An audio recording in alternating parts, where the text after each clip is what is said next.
So guys, I'm gonna be filming my intro vlog style for you guys because I don't have my lights set up or anything. I'm pretty much working right now in the studio. I'm making my birthday dress. This is my birthday dress right here, and I'm working on the skirt right now. But I do want to upload this tutorial for you guys.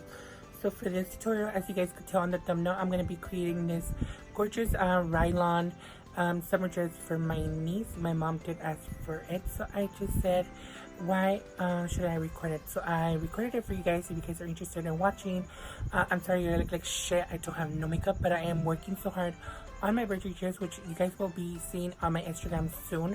I did not film this dress just because it's a lot of work to create a gown, and I don't have like the filming area to film gowns. I do want to get like another table in here just so I could film the cutting process and all that for you guys, so you guys can see how I create my gowns. But you guys will see this dress on Instagram.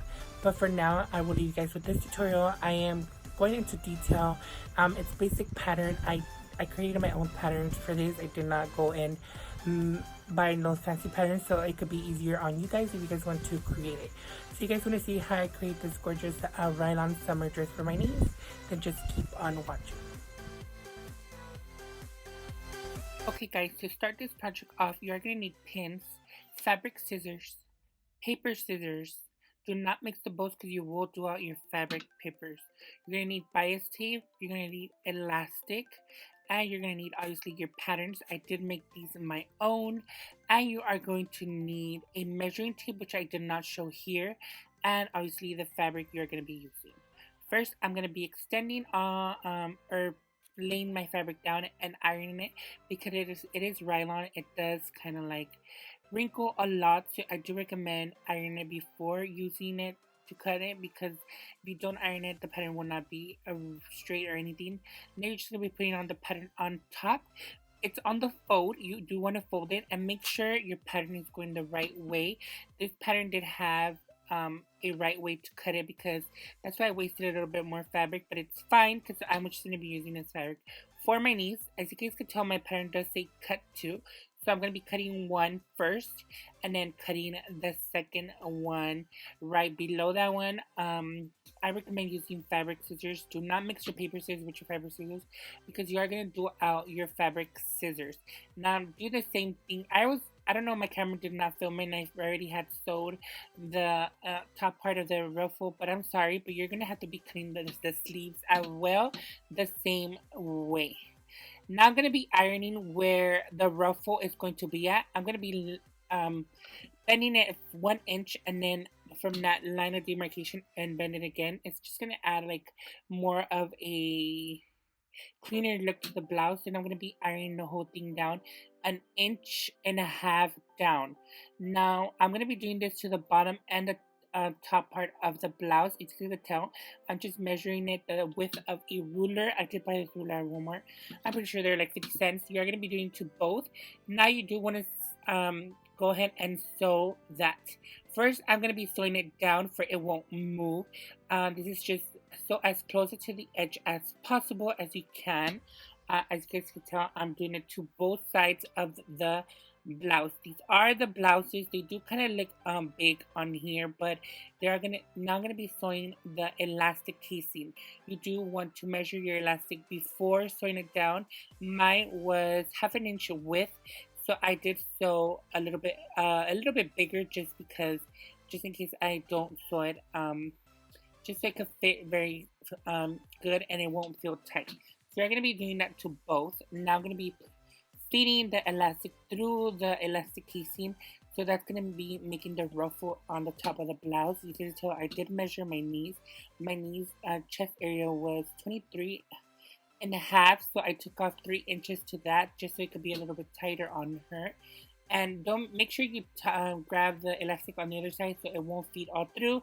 And you're going to be doing that to the top and the bottom of the blouse, to both pieces that you did cut and you did sew, just because you want the ruffles. Obviously, this is how it looks. Now I'm going to be attaching both of them right sides together, and I'm going to be pinning it on both sides, and you want to sew down. I am sewing everything down with 5/8 of an inch seam allowance. That's what I feel comfortable doing just because I do like to use bias tape to cover the seams because I do not have a serger. I feel like zigzag stitch looks kind of messy still to me, so I just like using bias tape.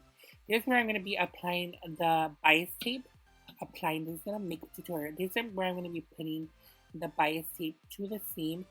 This is how I cover my seams just to give it a cleaner look. Just because I do not have a serger, I don't recommend the zigzag stitch. I just hate it. I don't like how it looks. It does not look clean to me, and the fabric still kind of runs on me. So I recommend using bias tape if you do not have a serger. They do sell these at Joann's, but I didn't make my own. You can make your own. It's just a little bit more work. Now I'm going to be cutting down the seam allowance just a little bit, and then I will be folding over that bias tape. How you guys see I'm doing here, and I'm going to be matching it to that seam and then just stitching it down just so to give it a cleaner look. You are going to be doing that to both sides of the blouse. This gives it again a cleaner look, and I like the way it looks just because I do not have a serger. So this is how the blouse looks. Now we're going to be going into the sleeves. I'm going to be doing the same thing to the sleeves. On top, I'm just being folding the 1/2 inch, and then to that line, I'm going to be folding again just to get a cleaner look, and then folding entirely the ruffle down to 1/2 inch, as you guys are seeing here. And in the bottom, I'm just doing a 2-row hem. I don't know what was you doing here, but as you can see, I already did the casing, how I did the blouse. Now I'm just going to be hemming the bottom part because it's not going to have a ruffle. I just want the ruffle on the top part of like the shoulder area and not the bottom. So the bottom will be a normal, like a stitch, like a normal hem. Now we're going to be fitting the elastic through how we did the blouse. Just make sure you measure your niece's or daughter's arms just so it won't be really tight. I do recommend measuring her before and then trying it on before closing all seams, because if you do have to open it again, you're going to have to be removing everything off. And again, I'm going to be adding bias tape to be covering all the seams, and just so it could give it a cleaner look, like I said when I was doing the blouse.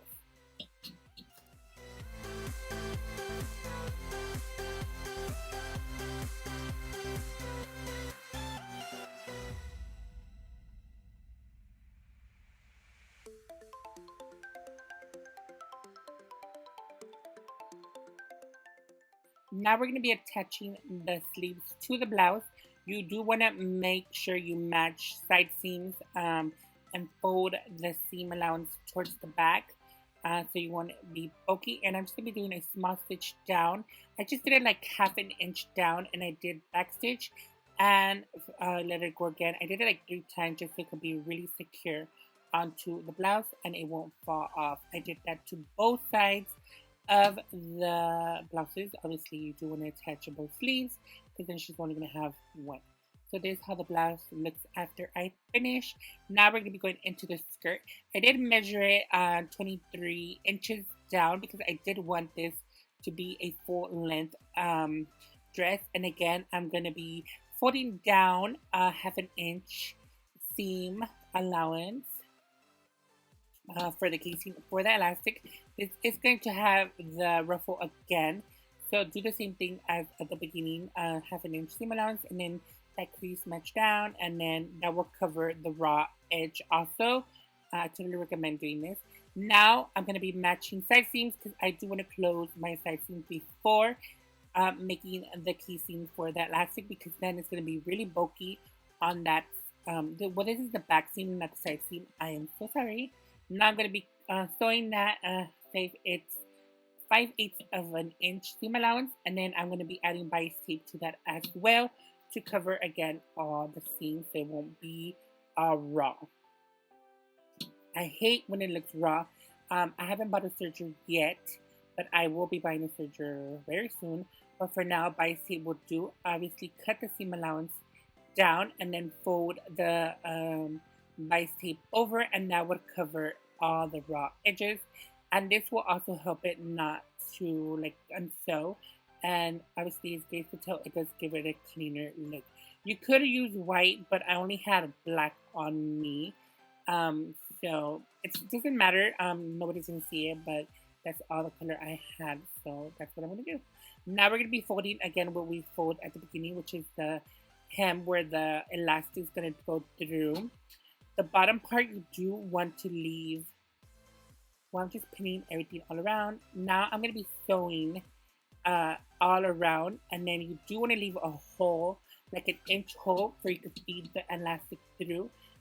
That's the first one where you down like that one, and then the top one where the ruffle is going to be created, you do want to go all around. You do not want to leave a hole in the middle, just on the bottom one, as you guys could tell. Right here, I did 2 stitches. I'm just going to create the ruffle on top.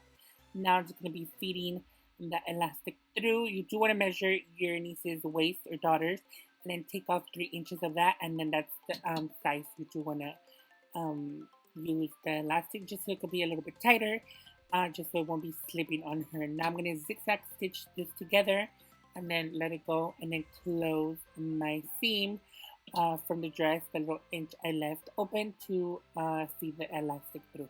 You do want to stretch your fabric to close it, because then you'll just sew down the ruffles. Now I'm just going to be hemming the bottom part of the skirt. I'm just doing a double roll hem, just so I can make it look clean and make it as thin as possible, just because you don't want to make it like all bulky or anything. And that's how the skirt looks, and this is the end result.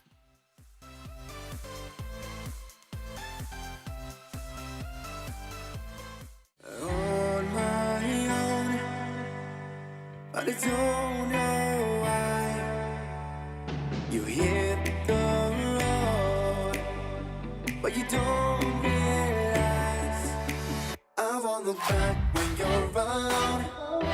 I won't think twice when you're gone.